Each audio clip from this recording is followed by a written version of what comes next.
Shalom,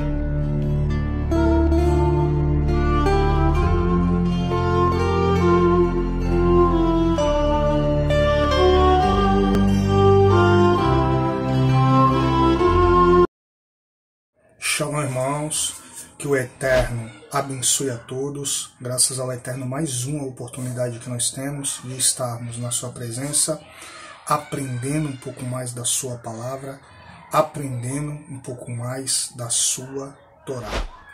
Hoje, irmãos, a gente vai estar falando um pouco sobre o Talmud, ok? Eu não quero me ater o que é o Talmud. A gente vai falar um pouco agora, tá?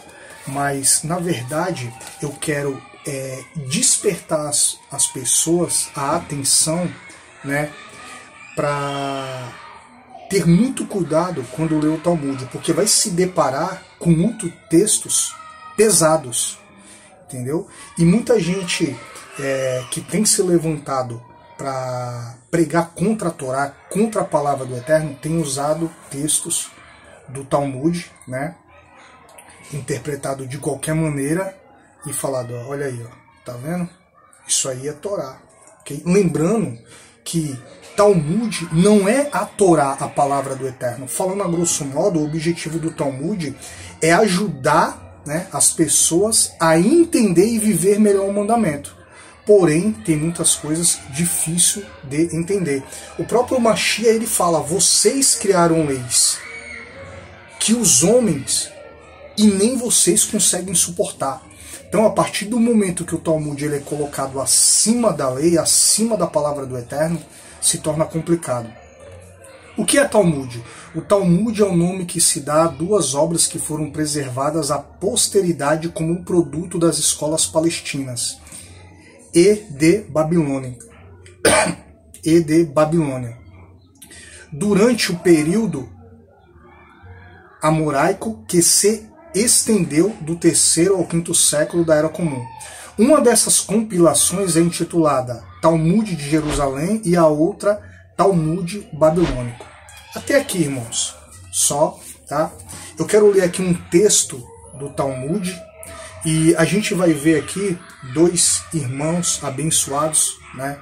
Nosso irmão Sebastião, nosso irmão Raziel. Sempre que eu quero entender uma coisa muito mais complexa, esses dois irmãos são um dos que eu procuro, ok? E a gente vai estar ouvindo aí para a gente poder entender que a gente não pode levar a palavra, qualquer que seja, né, ao pé da letra. Olha só o que diz aqui o Talmud. Mesmo tendo sido criado por Deus, os não-judeus ainda são animais, em forma humana. Não cai bem para um judeu ser servido por um animal. Portanto, ele será servido por animais em forma humana. Isso está no Midrash Talpiot, página 255, o Arsan de 1855. Eu posso estar errando aqui a pronúncia, mas acredito que dá para os irmãos entenderem. Então, irmãos, a gente pega um texto desse frio, né, e fica até com ódio dos judeus, ódio do povo judeu. Mas, e o contexto dessa palavra? Principalmente a língua hebraica, será que realmente está escrito assim? Foi bem traduzido? Né? Há quem diga, eu não concordo, que Yeshua, quando ele fala para a mulher samaritana, né, que não é lícito, né, tirar o pão dos filhos e dar para os cachorrinhos, ele estava chamando aquela mulher de cachorrinha, enfim. Ou pelo menos Yeshua falou algo para ver qual seria a atitude dela. Mas, irmãos, o que a gente tem que ver Talmud não é uma obra para qualquer um, ok? Eu mesmo estou me preparando para ler. Comecei uma leitura, né? Talvez saia até uma série aqui desse vídeo. O Eterno é que vai preparar tudo, se for da vontade do Eterno. Mas enfim, meu objetivo nesse vídeo é que, a princípio, as pessoas caso leiam, não se assustem, isso aqui é palavra de Deus, é Torá, entendeu? Isso aqui não presta, vamos ficar na graça, a lei foi abolida mesmo, tá me chamando de cachorro e de animal. Muito cuidado, irmãos. Procurem ajuda, procurem pessoas com mais conhecimento de vocês. Tenham humildade, simplicidade e perguntem, ok? Então aí a gente vai ficar com a explicação de 2 professores, ok? Da Torá, e tenho certeza que vai agregar muito conhecimento a todos. Shalom, irmãos, que o Eterno abençoe e bons estudos. Shalom, Claudino. É exatamente isso. Só que aí, nesse dito, entre aspas, ou seja, alguém disse, tá? Está no Midrash, alguém disse. Não foi Deus que disse e nem foram os judeus, porque existe judeus e judeus, né? Alguém disse, porque está entre aspas, alguém disse. E esse alguém é responsável pelo que disse, que, ao meu ver, pode ser aquele mesmo tipo de judeu, que é bem reprovável, diga-se de passagem, essa atitude, que tem nos seus apartamentos, você conhece muito bem, trabalha no meio, que eles não abrem porta de geladeira, eles não abrem porta de elevador, eles não fazem isso, não fazem aquilo, blá, blá, blá. Beleza. Aí eu pergunto, o que diz a lei do Shabat? Nem tu, nem teu servo ou escravo, nesse nosso contexto, o teu empregado que trabalha na sua casa, nem o teu animal, nesse caso o bicho, o cachorro, fará obra alguma no Shabat. Isto diz a Torá. Midrash, Claudino, é uma opinião tirada de um pensamento da pessoa, tirado de dentro da Torá e colocado no contexto que ele quer e que ele acha que é assim. Então, não leva muito em consideração esse Midrash aí e esse ser humano aí, como qualquer outro, igual a mim, você, judeu ou não judeu. No final do dia, ele vai para o esquecimento igual qualquer um outro, num corpo animal. O ser humano tem um corpo animal, sim. Todos eles, não somente o judeu, nem o goim, que também é chamado de gentio, que também é chamado de não judeu. Tá bom?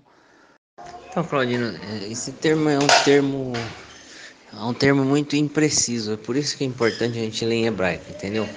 Não é assim judeus e não judeus. Isso daí não é assim que a Torá trata. Existem estrangeiros residentes, que são aquelas pessoas que não praticam idolatria, mas que não cumprem todos os mandamentos de Torá. Isso praticamente hoje o mundo inteiro se enquadra nisso, porque uma vez que o mundo inteiro crê em Hashem, né? E no Deus de Israel e tudo mais. Então, por exemplo, na minha referência de pensamento, praticamente o mundo inteiro já está na aliança de Noah. Por isso que o mundo não é destruído, né?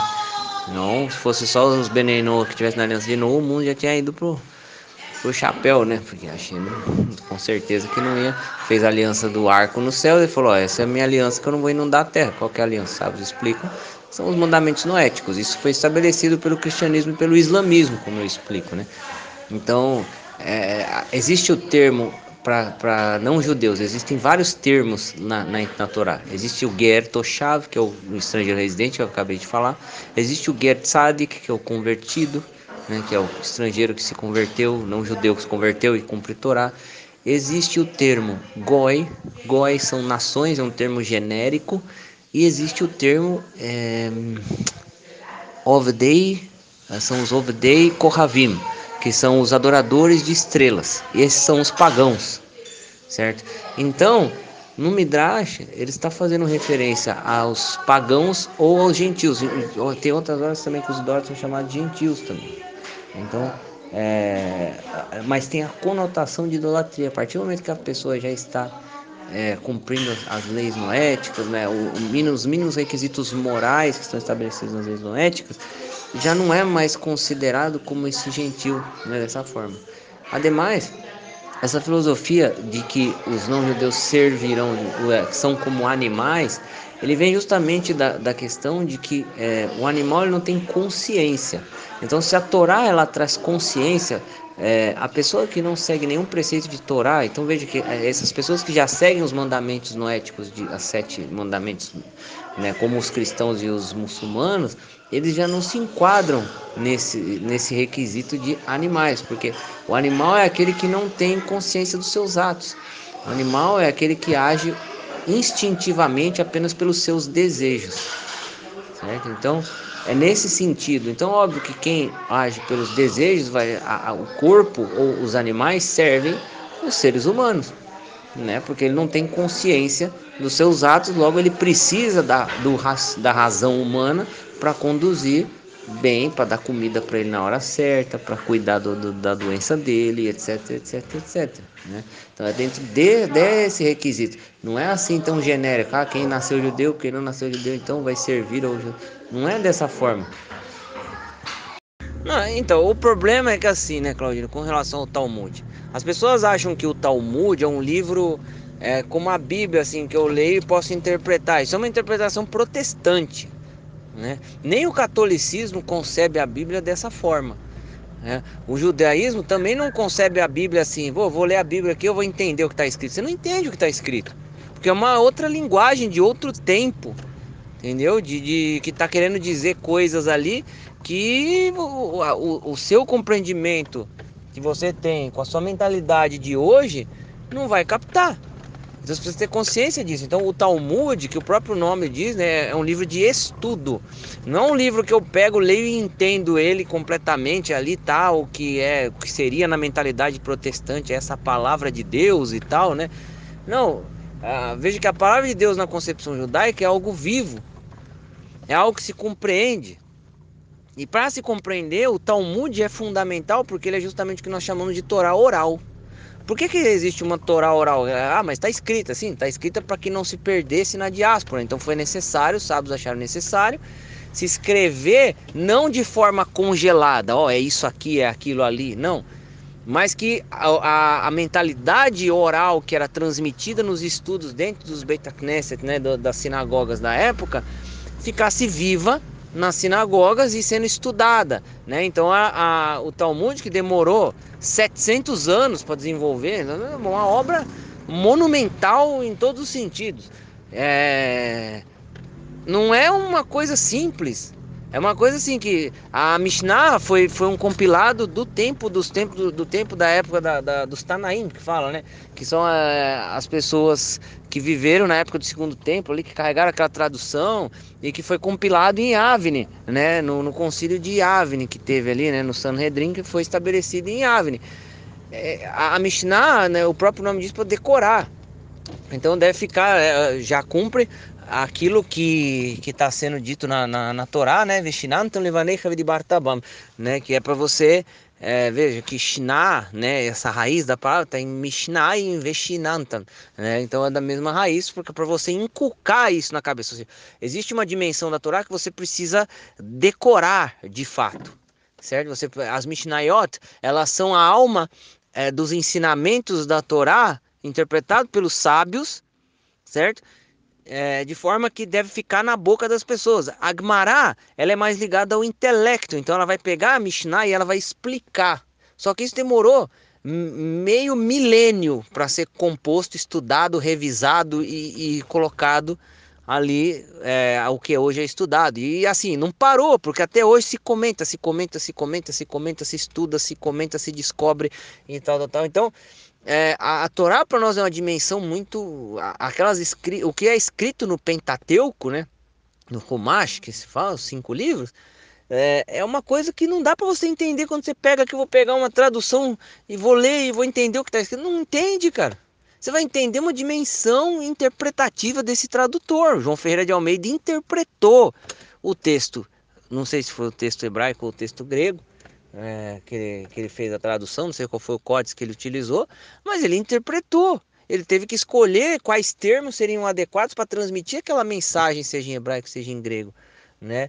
E o Talmud, ele vem justamente para mostrar, esclarecer, muitos os sábios eles vão esclarecer, leia essa coisa compreendendo desta forma, porque é assim que se compreendia na época. Ah, mas nos dicionários está diferente. Mas o dicionário foi uma composição acadêmica, isso é muito posterior, você não entende o espírito da época assim. Então, irmãos, como a gente pode ver, né?